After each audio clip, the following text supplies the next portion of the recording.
Hello, ladies and gentlemen, and welcome to our next Fireside Chat. I'm Anthony Smith, Chief Economist here at FreightWaves, and I have the privilege and the honor to be talking with Sean Lydecker. And so we are in for an incredible conversation. You are the CEO and founder of Loyalty Logistics. Thank you so much for your time today. Thank you very much. Or should I say, is it bonjour? Bonjour. Bonjour, ça va? Yes, French, English, Spanish, a little bit. A little bit? Okay, Yeah, okay. definitely. So let's get into that because when we're looking at loyalty, one of the big things is that you have a footprint, not just in the US, but really throughout the world a little bit. That is very accurate. Essentially, I'm based out of Montreal. Our Okay. corporate is based out of Chicago, Addison, Illinois. My partner works pretty much out of there to manage our equipment that is separate to Loyalty Logistics. But COVID faced a lot of challenges for us, but it also represented a lot of opportunities for us to expand. We have offices in Bogota, Colombia, Monterrey, Mexico, most recently Guadalajara, as well as we have some staff located in India as well as Spain. And the thing that we got to a little chat about is because I was interested, of course, in the name around loyalty, and I was going to ask you what's behind it, but I think it kind of speaks for itself when you got to talking about your views on how to run a company, how to really organize and really get behind your people. Can you talk to some of that aspects of really what you're bringing to the industry and really what's going on between your four walls at Loyalty? Well, happy you asked that question, to be honest. We're a younger brokerage company. We've been open since February of 2017. Obviously, as a young brokerage company, we had to follow the paths kind of laid out by our predecessors. We made a decision January of this year that we're strong, we're confident, and we really embodied the culture inside of our four walls, but we wanted to share it with the world. First step was to remove the word logistics, because essentially at the end of the day, we're loyal to all of our shipping partners, more specifically our employees. As well, there tends to be a negative staple just to the word logistics when you're approaching potential shipping partners. Automatic defenses go up. So again, we're more than just a logistics company. A full service company. Yeah. And I think that's something that's maybe lost. I mean, of course, I'm all for freight tech. I think efficiency is the big thing that everyone is looking for, especially in this current freight environment. But I think at the end of all of it, that human aspect kind of gets lost in the shuffle sometimes. We're just, all right, let's just focus and hone in on margins. But really, there's some other aspects that go into that human side that also are going to be maybe not so much focused on the price that you're pulling in or the money that you're pulling in, but it's going to have impacts on your margin. Just for example, churn. It costs a lot of money sometimes when you have a low retention rate and now you have to kind of go out there, look to recruit, fill another role, and now you're going and there's foregone profit potentially. Can you talk to some of that other aspect of really being able to at least have a high retention rate or being able to hold in, your talent and not just kind of having to chase margins nonstop and really start to leak in other places? Well, I'm happy to announce, our employee retention rate is 94%. And the reason that I truly believe why we have such a high retention rate with our employees is that we value our employees from intern to owner. We have open door policies where, the newest member of our company can send me a message at 2 a.m. and I will answer it. I also like to lead by example. I don't like to be in the general booth. I'd rather be on the front line with my staff and get my hands dirty. At the same time, the way we look at it is that if my staff is happy and they have a clear vision of their own success within our organization, they'll be able to extend that same passion and devotion to our shipping partners. And that's not just shippers or manufacturers, that's our carriers. At the end of the day, if we don't have solid, trusted carrier partners, we're dead in the water. True, and this is a relationship business at the end of the day as well. I think that also gets lost when we're looking at people trying to secure the highest rate on one side of the argument, and then other people trying to secure the lowest rate on the other side of the logistics argument. So I think when we're looking at that relationship aspect, it goes such a long way. And I think that's a great example of when you have those individuals within your company that are happy, that are satisfied, that are passionate, they are going to do that much more of a job or make sure that that partner or that customer is going to be satisfied, because I can't tell you how many times I'm out there just in the world and people are doing the bare minimum. And I think it's also tied to because they don't feel any type of respect or representation or that the company has their back. So I'm sure that goes a long way. Can you also talk to how you build around success for your people? Because I think that's another big one where you're thinking about, okay, what does success look like? And I'm sure it's different for every single person. That's very true. And I won't lie, I mean, when I opened this company, I wanted all the, the perks that come with a logistics sales, right? Or the idea and the concepts of an ownership of a logistics company. Nice cars, flashy things. I'm not gonna lie. But very quickly after opening our doors, the feeling of success came from seeing my staff bettering their lives, securing properties, traveling to see family that they hadn't seen in years. That has meant more to me in the last 6.5 years than any financial compensation this company can gather. As well, we have crafted paths to success within our own organization.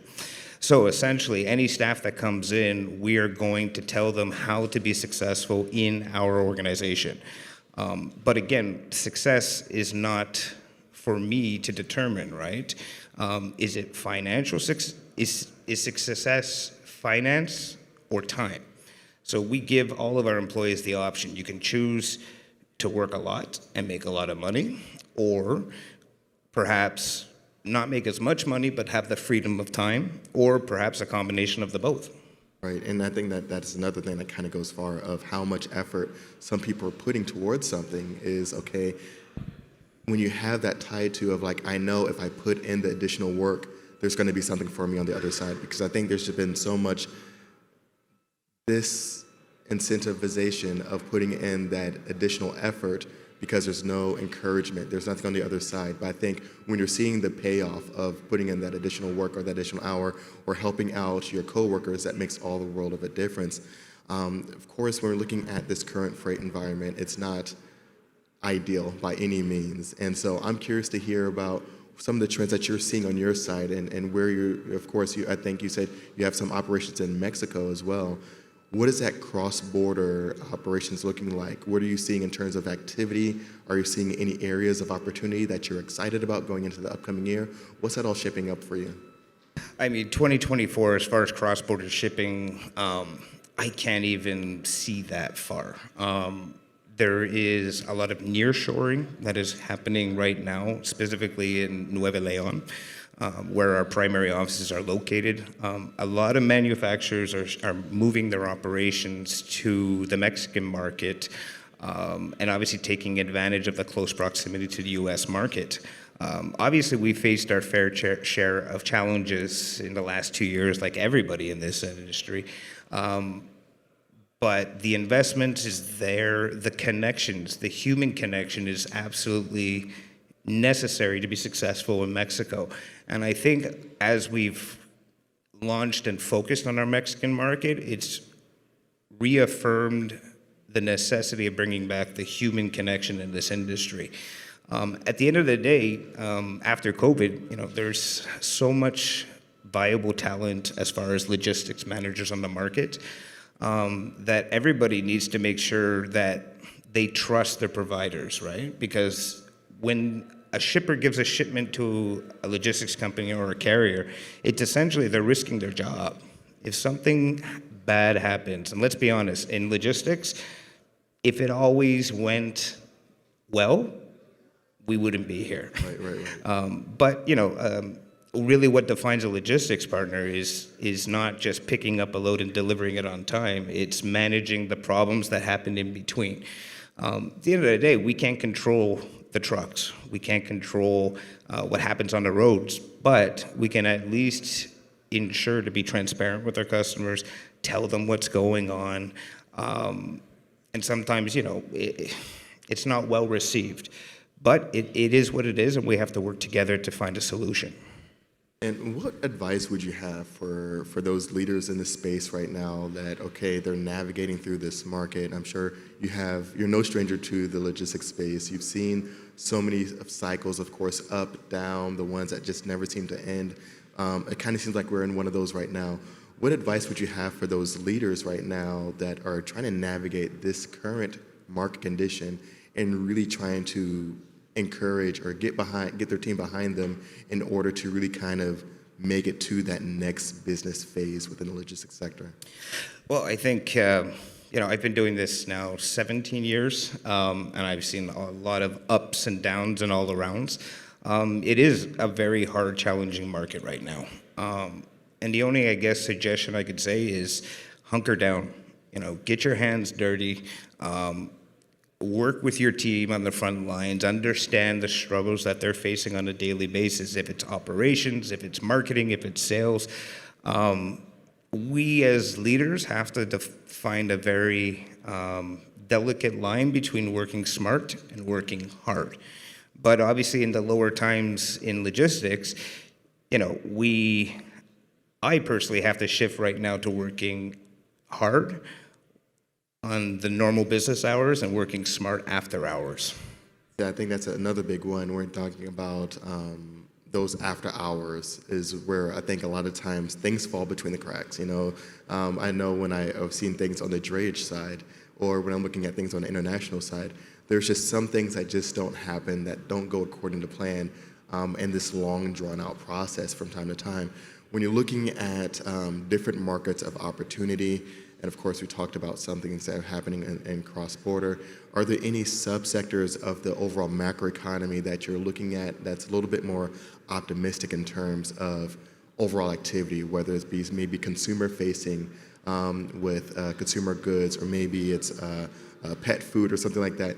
Are there any segments that you're seeing that there's going to be, or that there is currently a little bit more activity in terms of volume, or that you're optimistic about? I mean, any commodities that's obviously tech-centered right now that supports the tech industry is booming. Tech is an absolute necessity, specifically in our industry right now. Cargo theft, illegal operations are at their peak at this point, and we need more evolving techs to protect us. So as the necessity for tech increases, obviously as well the manufacturing that's associated with that is there. But I do have to, I have to remind myself that what I was going to say is essentially, even if we move towards a tech-focused industry, the spreadsheets, the Excels, the documentations, the trackings don't move freight. Right. It's trucks moving freight, it's humans moving freight, and we got to make sure that we keep that near and dear to our hearts. I think that's a great point. I think that's an aspect that we're starting with, and I think it's a perfect place to end with there, is just making sure you're keeping that human aspect involved at all times, because this is a relationship industry. I'm hoping everyone is getting a lot of networking done, because that's what these things are all about, and really being able to bring that back home and really foster those relationships, not just now when things are rough, but really when we see a turn in this market overall. And so, Sean, thank you so much for your time. And for those that maybe want to reach out to you, learn a little bit more about loyalty, how can they do that? Obviously, I'm available 24 hours a day. Our website is the best way to go. Our social media, take a look, #WhyLoyalty. And again, I'm an open book. I'm willing to discuss and share with anybody and have open conversations about all the trials and tribulations that we're facing right now. Thanks so much for your time and appreciate it. Thank you. I appreciate it.